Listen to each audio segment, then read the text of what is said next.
Près de 80 pilotes se sont donné rendez-vous pour les 24 heures moto rétro. 1,4 km de circuit sur lequel les équipages ont pu s'affronter pendant toute une journée. Il y a deux catégories, pour la catégorie avant 1960 et avant 1970. Que ce soit l'une ou l'autre des catégories, ça reste des motos qui deviennent de plus en plus difficiles à trouver. Ça coûte vraiment très très cher de faire les 24 heures aujourd'hui. C'est un terrain qui est protégé ici, et en zone Natura 2000.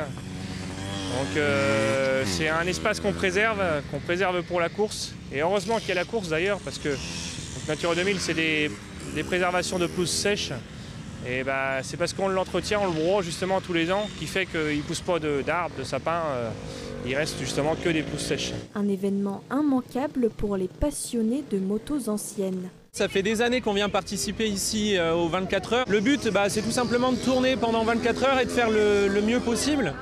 Niveau organisation, ça fait quelques mois qu'on prépare la moto.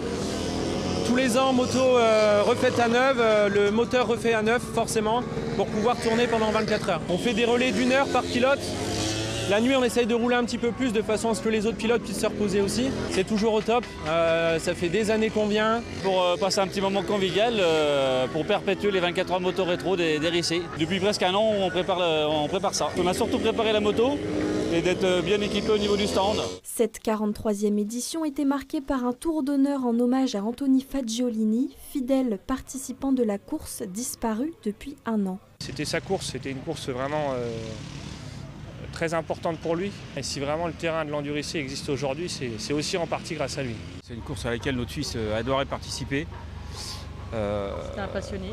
Il était passionné de moto et les 24 heures moto étaient la course à ne pas louper dans l'année.